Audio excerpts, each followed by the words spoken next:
Hello everyone. स्वागत करते हैं आप सभी का एक बार फिर से। और आज स्टडी करते हैं हम लोग स्ट्रक्चर ऑफ पॉलिन ग्रेन की, यानी परागकण की संरचना के बारे में अध्ययन करते हैं। पहले तो सॉरी, क्योंकि कई दिनों से कोई भी वीडियो बन नहीं पाया कुछ कारणों से, तो कुछ एक थोड़े से ब्रेक के बाद फिर से रिस्टार्ट किया है। तो आज डिस्कस करते हैं परागकण की संरचना के बारे में। और जो इससे पहले के टॉपिक्स हैं इस लेसन के, फर्स्ट लेसन जो हम लोग स्टडी कर रहे हैं 12th क्लास का, पुष्पी पादपों में लैंगिक जनन, sexual reproduction in flowering plants, उनको आप पिछले वीडियोस में जाकर देख सकते हैं। तो स्टार्ट करते हैं आपकी क्लास को। The topic is structure of pollen grain. परागकण की संरचना के बारे में डिस्कस करते हैं। तो सबसे पहले हमें ये जानना होगा व्हाट इज पॉलिन ग्रेन। तो पॉलिन ग्रेन की अगर हम बात करते हैं, परागकण की बात करते हैं, तो परागकण जो होते हैं ये रिप्रेजेंट करते हैं मेल गैमेटोफाइट को। आवृतबीजी पौधों में जो पुष्प होते हैं उनमें पॉलिन ग्रेन्स जो होते हैं मेल पार्ट होते हैं, और ये रिप्रेजेंट करते हैं किसको? मेल गैमेटोफाइट को। इट रिप्रेजेंट्स मेल गैमेटोफाइट, नर युग्मकोद्भिद को रिप्रेजेंट करते हैं। और इसके अलावा अगर हम इनकी साइज या इनके आकार की बात करें तो ये राउंड होते हैं, अर्थात गोल होते हैं, स्फेरिकल होते हैं। और राउंड होने के अलावा इनका जो व्यास होता है वो कितना होता है? लगभग 25 से 50 माइक्रोमीटर होते हैं। पॉलिन ग्रेन जो होते हैं वो 25 से 50 माइक्रोमीटर होते हैं, जो कि इनका व्यास होता है। और इसके अलावा ये मुख्यतः गोल आकार के होते हैं। अगर हम इनके फिगर की बात करते हैं, डायग्राम की, तो आओ देखते हैं। एक पॉलिन ग्रेन का चित्र बनाते हैं।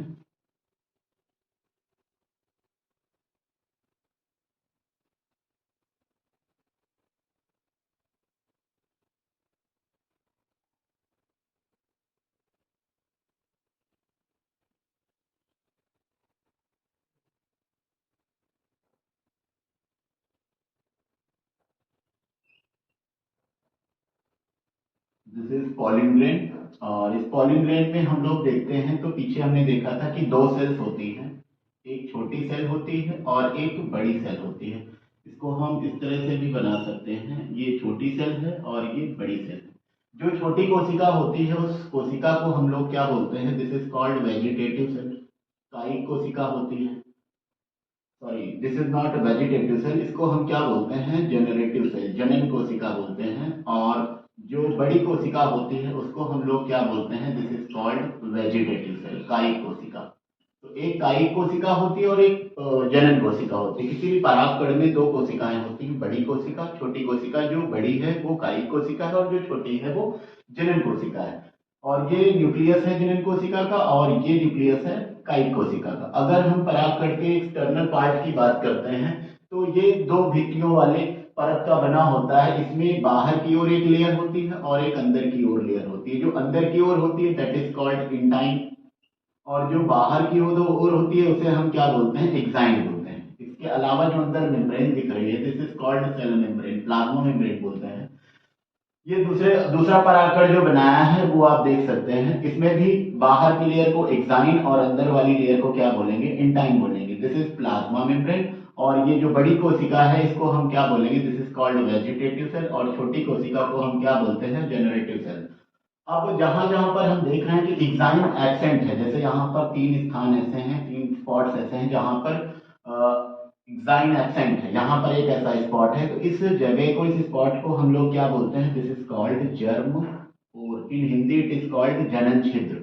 तो यहाँ पर जर्मपोर सिंगल है और यहाँ पर क्या है? तीन जर्मपोर देखने को मिल रहे हैं। तो पॉलीग्रेन के स्ट्रक्चर को जब हम और डिटेल में स्टडी करते हैं तो हम ये जानते हैं कि जो परागकण होते हैं वो मेल गैमेटोफाइट को रिप्रेजेंट करते हैं। गोल होते हैं, 25 से 50 माइक्रोमीटर इनका व्यास होता है। इसके अलावा इनमें दो सेल्स होती हैं, एक बड़ी और एक छोटी। जो बड़ी सेल होती है उसे हम कायिक कोशिका कहते हैं और जो छोटी होती है उसे हम जनन कोशिका कहते हैं। इसके अलावा इनमें दो परत वाली संरचना होती है। बाहर वाली परत को हम लोग क्या बोलते हैं? एक्साइन बोलते हैं। तो सबसे पहले डिस्कस करते हैं हम लोग एक्साइन के बारे में। First layer is exine. अब एक्साइन जो होती है हिंदी में इसको बाह्यचोल कहते हैं। तो एक्साइन को जब हम देखते हैं तो ये कौन सी लेयर है होती है? This is external layer.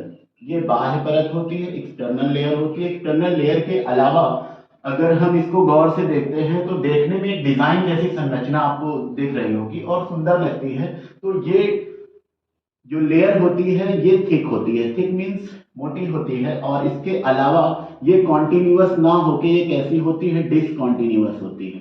Discontinuous का क्या मतलब होता है, एक सतत शब्द होता है और एक असतत होता है। अगर हम इसको समझते हैं, जैसे कोई ट्रैक बना लेते हैं, सीधा ट्रैक, इस पॉइंट से इस पॉइंट पर जाना हो तो ये प्लेन दिख रहा है बिल्कुल, मीन्स ये कॉन्टिन्यूअस है, इसमें अप्स और डाउन्स हमको देखने को नहीं मिल रहे हैं। लेकिन अगर हम इसको इस तरह से बनाते हैं, इसी ट्रैक को अप्स और डाउन्स के साथ, तो इस पॉइंट से इस पॉइंट जाने में जो ट्रैक देखने को मिल रहा है वो कॉन्टिन्यूअस ना होके डिसकॉन्टिन्यूअस देखने को मिल रहा है। तो ये इस तरह की जो लेयर बनती है पॉलिन ग्रेन में, दिस इज कॉल्ड डिजाइन। और ये कैसी होती है, डिसकॉन्टिन्यूअस होती है, थिक होती है और डिसकॉन्टिन्यूअस होती है। जब इसको हम देखते हैं तो ये ऑर्नामेंटेड भी देखने को मिलती है। ऑर्नामेंटेड मतलब होता है अलंकृत, मतलब एक डिजाइन जैसी संरचना देखने को मिलती है। तो एक प्रकार की डेकोरेटेड स्ट्रक्चर होता है ये। और इसके अलावा जैसे हम इसकी बात करते हैं तो थिक होती है, डिसकॉन्टिन्यूअस होती है, ऑर्नामेंटेड होती है यानी अलंकृत होती है। और इसके अलावा इसको आप रफ भी कह सकते हैं, रफ होती है, खुरदुरी होती है, क्योंकि यहाँ पर आप देख रहे हैं अप्स डाउन्स हैं तो प्लेन नहीं है पूरा, तो ये कैसी होगी, रफ होगी। और the most important thing is exine जो होती है वो बनी किसकी होती है, तो दिस इज मेडअप ऑफ, ये बनी किसकी होती है, ये बनी होती है स्पोरोपोलेनिन की। किसकी बनी होती है, स्पोरोपोलेनिन, स्पोरोपोलेनिन की बनी होती है। और अब डिस्कस कर लेते हैं एग्जाइम में प्रेजेंट स्पोरोपोलेनिन की। तो स्पोरोपोलेनिन एक ऐसा ऑर्गेनिक मटेरियल है, ज्ञात ऑर्गेनिक मटेरियल है अब तक, जो रेजिस्टेंट होता है। रेजिस्टेंट मतलब प्रतिरोधक, प्रतिरोधक कार्बनिक पदार्थ होता है जिसको हम डिकम्पोज नहीं कर सकते, यानी इसका जैविक अपघटन नहीं हो सकता। तो ये एक प्रकार का क्या होता है, this is resistant organic, resistant organic material, this is resistant organic material. इसको हम डिकम्पोज कर सकते हैं या नहीं कर सकते, so which can not be decomposed, इसको डिकम्पोज नहीं कर सकते। What is the meaning of decomposition, अगर हम किसी कॉम्प्लेक्स चीज को सिंपल में कन्वर्ट कर सकते हैं, यानी जटिल से सरल में तोड़ते हैं, तो उस चीज को हम क्या बोलते हैं, डिकम्पोजिशन बोलते हैं, अपघटन बोलते हैं। तो इस पृथ्वी पर जो भी चीजें मौजूद हैं तो उनका डिकम्पोजिशन इजीली हो जाता है, क्योंकि उनके या तो एंजाइम्स होते हैं या कोई ऐसे केमिकल्स होते हैं जिनकी हेल्प से हम उसको डिकम्पोज कर सकते हैं, यानी जटिल से सरल में तोड़ सकते हैं। लेकिन पॉलिन ग्रेन में प्रेजेंट जो स्पोरोपोलेनिन होता है एग्जाइम परत में, वो ऐसा रेजिस्टेंट ऑर्गेनिक मटेरियल होता है जिसको डिकम्पोजिशन नहीं किया जा सकता, उसको निम्नीकृत नहीं कर सकते, अर्थात उसको डिग्रेड नहीं कर सकते। और उसके अलावा जो स्पोरोपोलेनिन होता है वो हाई टेम्परेचर के अलावा जो स्ट्रॉन्ग एसिड्स और बेसिस होते हैं, यानी अम्ल और क्षार जो होते हैं, उनके सामने भी ये क्या नहीं हो सकता, डिग्रेड नहीं हो सकता, अर्थात डिकम्पोज नहीं हो सकता। इनके सामने भी ये मेंटेन रहता है, इसको डिग्रेड नहीं किया जा सकता, इट इज मेंटेन्ड। इसके अलावा अगर हम बात करें तो अब तक ऐसा कोई एंजाइम नहीं है जो स्पोरोपोलेनिन को डिग्रेड कर सके, देयर इज नो एंजाइम, कोई एंजाइम नहीं है अब तक खोजा गया है जो क्या कर सके, डिग्रेड कर सके। किसको डिग्रेड कर सके, स्पोरोपोलेनिन को, स्पोरोपोलेनिन को डिग्रेड करने वाला अभी तक का कोई एंजाइम नहीं है। तो कुल मिला के जो डिटेल है स्पोरोपोलेनिन की, तो स्पोरोपोलेनिन एक ऐसा ऑर्गेनिक मटेरियल होता है जो रेजिस्टेंट होता है, अर्थात इसका जैविक अपघटन नहीं किया जा सकता। उसके अलावा ये हाई टेम्परेचर, स्ट्रॉन्ग एसिड और बेस के सामने भी टिक सकता है, इसको डिग्रेड या डिकम्पोज नहीं कर सकते। अब तक ऐसा कोई एंजाइम नहीं है जो क्या कर सके, डिग्रेड कर सके स्पोरोपोलेनिन को, ऐसा कोई एंजाइम नहीं है जो क्या कर सके, स्पोरोपोलेनिन को डिग्रेड कर सके। इसके अलावा जैसे हम बात करते हैं स्पोरोपोलेनिन की, तो जो पॉलिन ग्रेन्स होते हैं, पॉलिन ग्रेन्स, इनको हम क्या कर सकते हैं, कैन बी प्रिजर्व, इनको संरक्षित किया जा सकता है। पॉलिन ग्रेन्स को हम प्रिजर्व कर सकते हैं, क्यों कर सकते हैं, बिकॉज ऑफ स्पोरोपोलेनिन, क्योंकि पॉलिन ग्रेन में एग्जाइम में क्या प्रेजेंट होता है, स्पोरोपोलेनिन होता है। और स्पोरोपोलिन की प्रेजेंस के कारण हम पॉलिन ग्रेन को प्रिजर्व या संरक्षित करके रख सकते हैं। किस रूप में? Like fossils. फॉसिल्स मीन्स क्या होता है? जीवाश्म। जीवाश्म के रूप में हम इनको संरक्षित रख सकते हैं लंबे समय तक, क्योंकि इनमें स्पोरोपोलिन पाया जाता है जिसको डिग्रेड नहीं किया जा सकता। और अगर हम फॉसिल्स की बात करते हैं तो फॉसिल्स के रूप में अगर स्पोरोपोलिन की प्रेजेंस के कारण अगर हम पॉलिन ग्रेन्स को रखते हैं तो एक इंपॉर्टेंट चीज पॉइंट यहाँ पर और है, जो प्राकृतिक संपदाएं होती हैं जैसे पेट्रोलियम, कोयला, इनका हम पूर्वानुमान भी लगा सकते हैं। अगर पॉलिन ग्रेन यहाँ पर नेचर में जीवाश्म के रूप में अगर इनको देखा जाए, प्रेजेंट होते हैं, तो हम एक पेट्रोलियम या जो कोयला जैसी प्राकृतिक संपदाएं होती हैं इनका भी पूर्वानुमान हम लगा सकते हैं। तो these are the benefits of sporopollenin and pollen grains which are present in nature। और अगर हम एंजाइम की बात को समझ चुके हैं तो अब बात करते हैं एंजाइम की। एंजाइम की डिटेल जब हम देखते हैं तो एंजाइम जो होती है इसको हिंदी में हम क्या बोलते हैं? अंतःचोल बोलते हैं। और ये इंटरनल लेयर होती है, दिस इज इंटरनल लेयर, आंतरिक परत होती है। और इसके अलावा जैसे इसकी हम बात करते हैं तो ये थिक ना होके थिन होती है, पतली होती है और स्मूथ होती है। स्मूथ मीन्स चिकनी होती है। और इसके अलावा देखें तो ये कॉन्टिन्यूअस होती है। मैंने अभी आपको बताया था difference between continuous and discontinuous. तो एंजाइम जो लेयर होती है इंटरनल लेयर है, थिन होती है, स्मूथ होती है और कॉन्टिन्यूअस होती है। इसके अलावा जैसे हम देखते हैं तो ये बनी किसकी होती है? This is made up of किसकी बनी होती है? Pectin and cellulose. पैक्टिन और सेलुलोज की बनी होती है। इसको हम पैक्टोसेलुलोज भी कह सकते हैं। पैक्टिन और सेलुलोज को मिला के एक वर्ड बनता है, दैट इज कॉल्ड पैक्टोसेलुलोज। तो एंजाइम किसकी बनी होती है? पैक्टिन और सेलुलोज की बनी होती है। तो this was the detail of enzyme and enzyme which are present in pollen grains. Male gametophyte, दो परतें होती हैं, पहली एंजाइम, दूसरी एंजाइम। दोनों की डिटेल हमने देखी, आई होप आपको समझ में आया होगा। और इसके अलावा जो डिटेल है उसको देखते हैं हम लोग, थोड़ा करना पड़ेगा।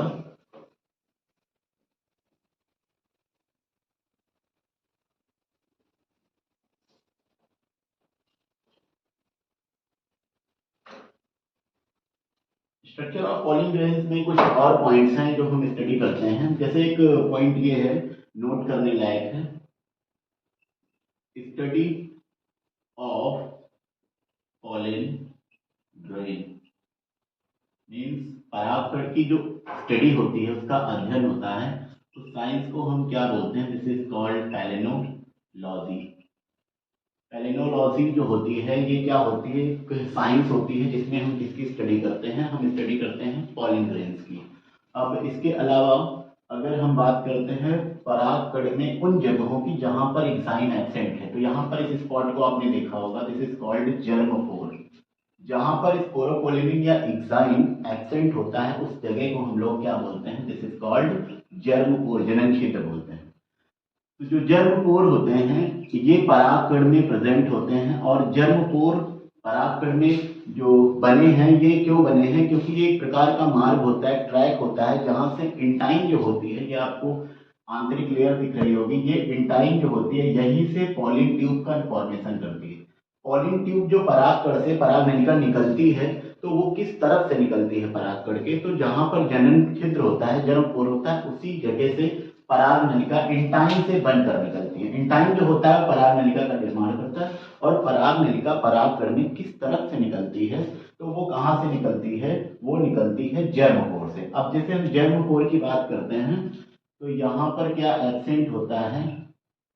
एब्सेंट क्या एब्सेंट होता है? एंजाइम। एंजाइम लेयर जो होती है वो एब्सेंट होता है। ये या आप इसको ऐसे भी कह सकते हैं कि स्पोरोपोलिन यहाँ पर क्या होगा? नहीं होगा। स्पोरोपोलिन या एंजाइम यहाँ पर एब्सेंट होगा, उस जगह को हम क्या बोलेंगे? जर्मपोर बोलते हैं। अब हम मोस्टली जो डाइकॉट होते हैं, मोस्ट ऑफ डाइकॉट्स जो होते हैं यानी द्विबीजपत्री के जो अधिकांश पौधे होते हैं उनमें जो पॉलिन ग्रेन्स होते हैं, उनके जो पॉलिन ग्रेन्स होते हैं यानी द्विबीजपत्री पौधों के जो परागकण होते हैं उनमें जर्मपोर मोस्टली कितने होते हैं? 3 होते हैं। उनमें 3 जर्मपोर होते हैं। उनके परागकणों में जो जनन छिद्र होते हैं वो कितने होते हैं? ये पॉइंट वाली चीज है, याद रखने लायक है कि ज्यादातर जो द्विबीजपत्री पौधे होते हैं उनमें पॉलिन ग्रेन्स जो होते हैं उनमें जर्मपोर कितने होते हैं? तो 3 होते हैं। इसको देखिए आप, 1 2 और 3, 1 2 3, कितने जर्म पोर दिख रहे हैं? तो यहाँ पर 3 जर्म पोर दिख रहे हैं, इसलिए मैंने पहले से 2 चित्र बना के रखे थे। तो 3 जनन छिद्र हैं। तो इस परागकण को हम देखें तो ये डाइकॉट का है या मोनोकॉट का है? तो दिस इज ऑफ डाइकॉट, और इसको हम क्या बोलते हैं? This is called tricolpate. Tricolpate means ऐसा परागकण जिनमें 3 जनन छिद्र होते हैं। अगर हम मोनोकॉट्स की बात करते हैं, मोनोकॉट्स यानी एक बीजपत्री, मोनो मतलब सिंगल। अब मोनो से इसको आप याद रखेंगे, मोनो में सिंगल ही जन्मपोर होता है। जन्मपोर कितने होंगे? यहाँ पर जन्मपोर 1 होगा। जनन छिद्र कितने होंगे? 1 होगा। तो मोनोकॉट में जनन छिद्र कितने होते हैं? 1 होता है, और इसको हम क्या बोलते हैं? इसको हम नाम देते हैं मोनोकॉल्पेट। मोनोकॉल्पेट जो होता है वो 1 जनन छिद्र वाला है, और ट्राइकॉल्पेट जो है वो 3 जनन छिद्र वाला है। और 3 जनन छिद्र किसके परागकण में मिलते हैं? तो द्विबीजपत्री पौधों के। और एक बीजपत्री पौधों के जो परागकण होते हैं उनमें जनन छिद्र कितने होते हैं? तो उनमें 1 होता है। तो नेक्स्ट पॉइंट की बात करते हैं। तो नेक्स्ट पॉइंट ये है कि जो इंसेक्ट पॉलिनेटेड प्लांट्स होते हैं उनके जो पॉलिन ग्रेन्स होते हैं, उनके जो परागकण होते हैं, उन पॉलिन ग्रेन्स में एक स्पेशल टाइप की जो ऑयली लेयर होती है। जितने भी कीट परागित पौधों के पॉलिन ग्रेन्स होते हैं उनमें ऑयली लेयर होती है, और इस ऑयली लेयर को हम क्या बोलते हैं? इसको हम कहते हैं पॉलिन किट, पराग किट बोलते हैं। This is called pollen kit. और ये ऑयली लेयर जो होती है ये बनी किसकी होती है? ये बनी होती है लिपिड की या कैरोटीनॉइड की बनी होती है। लिपिड और कैरोटीनॉइड की बनी ये ऑयली लेयर होती है। और ये जो पॉलिन किट होती है, इस पॉलिन किट का जो रोल होता है, अगर हम इसकी भूमिका की बात करें, ये फंक्शन क्या करती है? तो ये जो पॉलिन किट होती है ये प्रोटेक्ट करती है, एक प्रकार से सुरक्षा करती है। किसकी सुरक्षा करती है? पॉलिन ग्रेन्स की। किससे सुरक्षा करती है? तो फ्रॉम यूवी रेज, जो अल्ट्रावायलेट रेज होती हैं, पराबैंगनी किरणें होती हैं, उनसे ये सुरक्षित रखती है। किसको सुरक्षित रखती है? परागकणों को। इसके अलावा क्या करती है? ये पॉलिन किट जो होती है ये हेल्प करती है, सहायता करती है। किस कार्य के लिए सहायता करती है? स्टिक करने में। जो परागकण होते हैं वो आसानी से स्टिक कर जाते हैं, यानी चिपक जाते हैं। किससे चिपक जाते हैं? ऑन इंसेक्ट, यानी जो कीट होते हैं उनके शरीर पर परागकण आसानी से चिपक जाते हैं। और इसके चिपकने में, स्टिकिंग में कौन हेल्प करता है? तो ये पॉलिन किट इसके चिपकने में सहायता करता है। तो this was the point about pollen grains. तो this was the story of structure of pollen grain. तो इस प्रकार से मेन पार्ट जो था पुष्प का वो आज कंप्लीट होता है। अगर कोई क्वेश्चन हो, जितने भी वीडियोस या जितने भी टॉपिक्स मैंने आपको बताए हैं, तो आप पूछ सकते हैं, कोई भी क्वेश्चन हो। नेक्स्ट वीडियो में हम लोग स्टडी करेंगे फीमेल पार्ट की, फ्लावर के। तो टॉपिक को यहीं पर स्टॉप करते हैं, और एक स्पेशल डे जो कल था, क्योंकि मुझे कल ही बात करनी थी इस विषय पर, आज क्योंकि मौका मिला है तो मैं शेयर करना चाहता हूँ। कल यूपी बोर्ड का रिजल्ट आया था, तो congratulation to all the students of UP boards. जो रिजल्ट आया था तो रिजल्ट बहुत अच्छा रहा।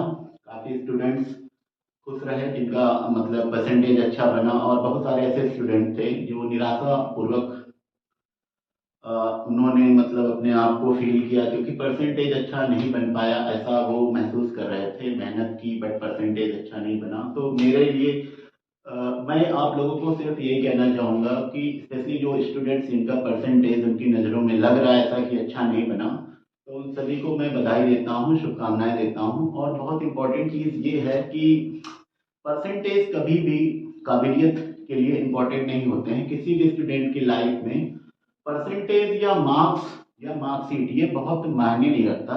तो आप लोग अगर कम परसेंटेज की वजह से निराशा महसूस कर रहे हैं, होपलेस महसूस कर रहे हैं, अपने आप को कहीं ना कहीं नेगेटिव पा रहे हैं, क्योंकि क्या होता है कि जो हमारी सोसाइटी होती है, हमारे रिलेटिव्स जो होते हैं, नेबर्स जो होते हैं हमारे, कहीं ना कहीं उनका डर हमारे दिमाग में बना रहता है, जिसकी वजह से हम नेगेटिव होते चले जाते हैं। तो इन सभी चीज़ों को दिमाग से बिल्कुल निकाल दीजिए, क्योंकि जो टॉपर्स हैं, जिन्होंने अच्छा परसेंटेज प्राप्त किया है, अच्छी बात है, दैट्स गुड।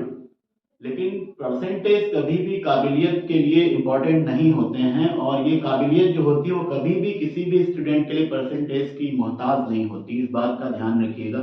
आपकी काबिलियत, आपका टैलेंट, आपकी जो स्किल पावर है वो कोई भी आपसे छीन नहीं सकता। This is very important in your career, in your life और योर फ्यूचर। तो मेंटेन इट, वर्क कीजिए, उसको ब्रश आउट करने का प्रयास करें। जो भी आपके पास टैलेंट है, सबसे जरूरी चीज है उसको आप ब्रश आउट करें, आइडेंटिफाई करें उसको और उस पर कार्य करें।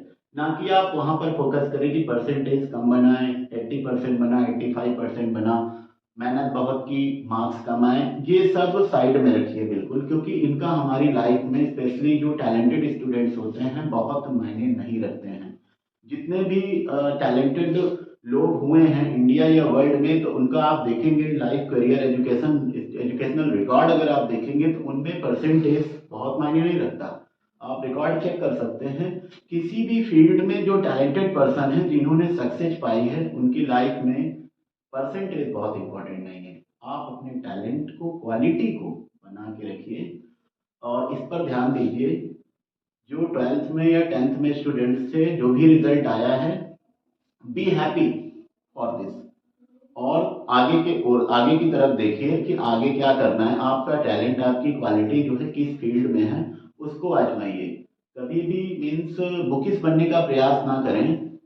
Be practical, do practical and gate experience. Practical work कीजिए और उसके अलावा ध्यान दीजिए जो आगे के टाइम पर, आने वाले समय में आपको क्या तैयारी करनी है। जो भी 12th के स्टूडेंट्स हैं, मेरे बहुत सारे स्टूडेंट्स हैं, स्पेशली बायोलॉजी के जो स्टूडेंट्स हैं, निश्चित रूप से मुझे लगता है कि कुछ स्टूडेंट्स इस बात को लेके दुखी होंगे, निराश होंगे कि परसेंटेज कम बना है। तो मैं रिपीट करता हूँ, फिर से आप लोगों को बताता हूँ। बी हैप्पी, बिल्कुल खुश रहिए, प्रसन्न रहिए। और ये बहुत इंपॉर्टेंट है, जो भी आपने अचीव किया है 10th या 12th क्लास के जो भी स्टूडेंट्स हैं, बहुत अच्छा लगा मुझे। I am very happy with your percentage, I am very happy with your performance, your study work, everything impressed me.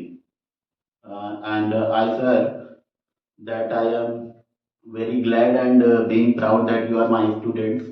So think about this। और आप लोग कोशिश करें आने वाले टाइम में जो भी क्लासेज आप लोग अटेंड कर रहे हैं, जो भी स्टडी कर रहे हैं, मन से कीजिए, दिल से कीजिए। All the best, wish you a very very happy life, and also I hope that you will do better and better, the best in your life, in your career। Thank you so much for watching my video।